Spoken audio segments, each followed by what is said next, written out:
Mungkin banyak di antara kalian yang udah sering ikut TO tapi nilainya nggak pernah naik. Emang bener kebanyakan ikut TO itu nggak bagus?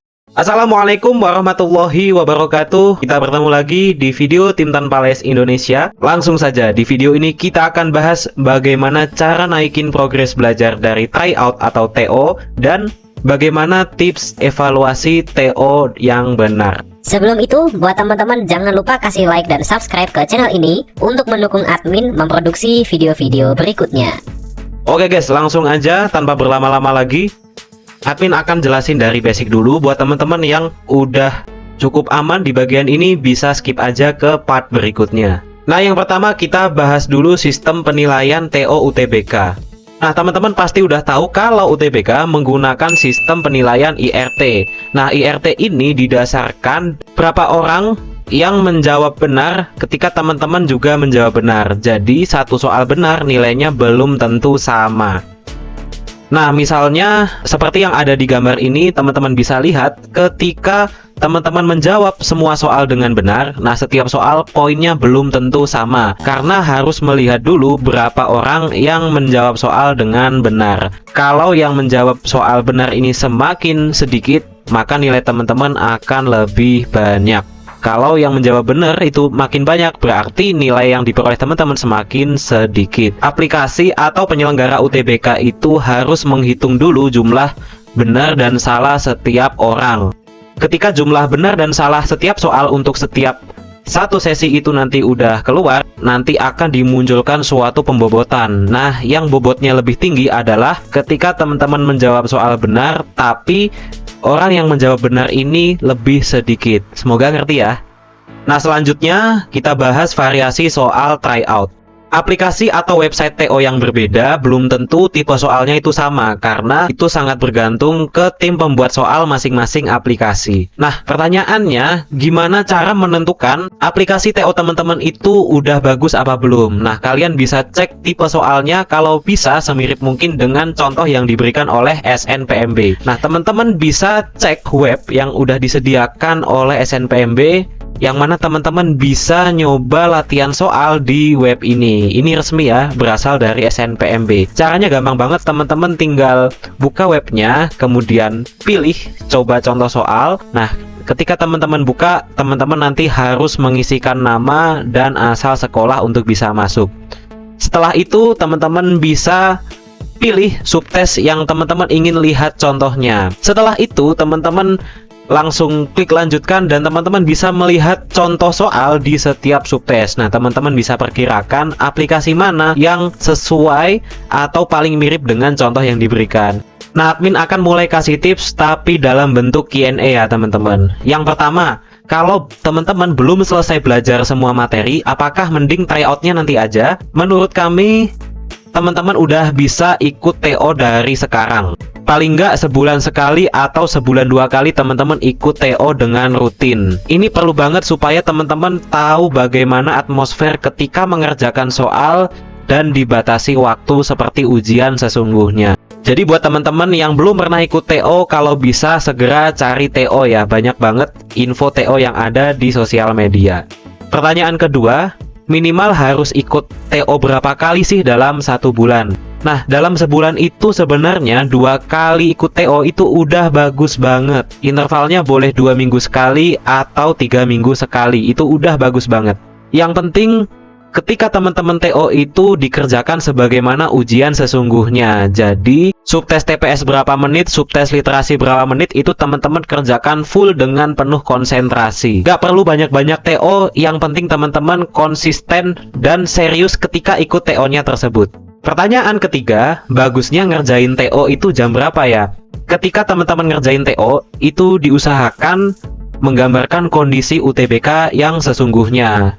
Paling bagus sih sebenarnya sebelum siang hari ya, pagi ke siang, atau setelah siang hari, yaitu setelah makan siang sampai sore hari. Kalau dilihat dari waktunya, emang kayaknya paling pas ngerjain TO itu di hari Sabtu atau di hari Minggu. Jadi bisa full dan gak ada distraksi sama sekali. Semakin sering TO itu berarti semakin bagus ya. Nah, pertanyaan menarik nih. Ketika teman-teman terlalu sering ikut TO, yang teman-teman dapatkan, mungkin teman-teman nggak berada dalam performa yang sama setiap ikut TO. Misalnya teman-teman ikut TO terus setiap pekan, pasti ada momen-momen di mana teman-teman agak sedikit burnout, atau mungkin kurang fokus di subtes yang ini, di bagian yang ini.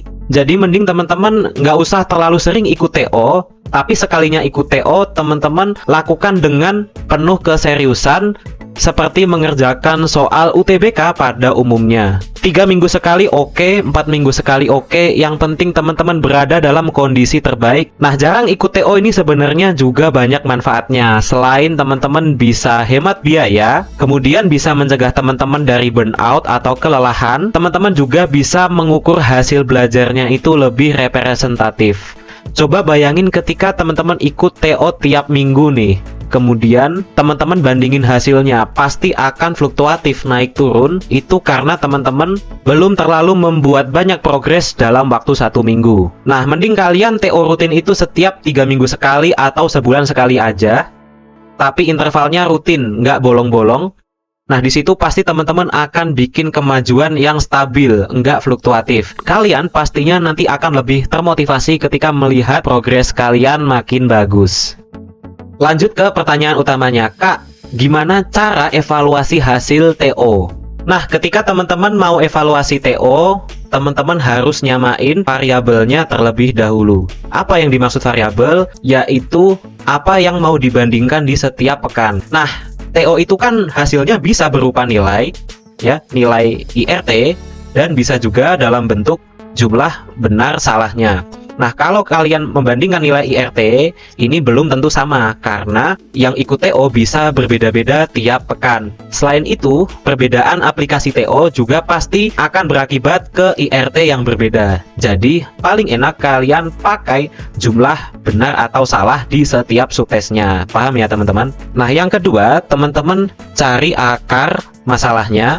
Nah, akar masalah ini bisa teman-teman temukan dengan cara melihat subtes yang nilainya itu stagnan, alias nggak pernah naik, alias di situ-situ aja atau bahkan malah turun. Nah, di sini bisa teman-teman lihat, nih di sini admin akan menggunakan sistem jumlah benar salah ini. Nah, kalian lihat mana subtes yang relatif stagnan atau bahkan menurun.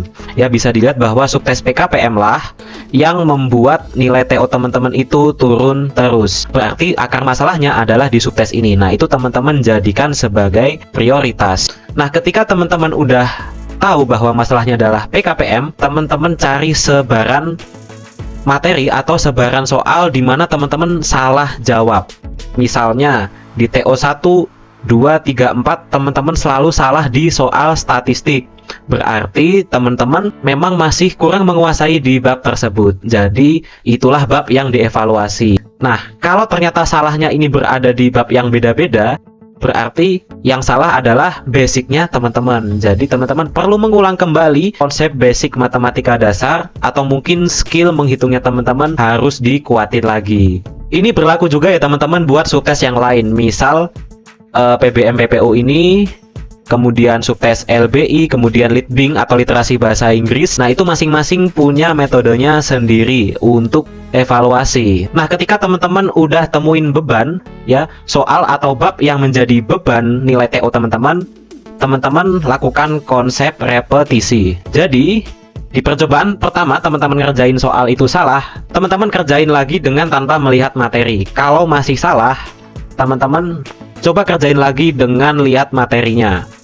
Lalu materinya ditutup kembali, lalu coba lagi.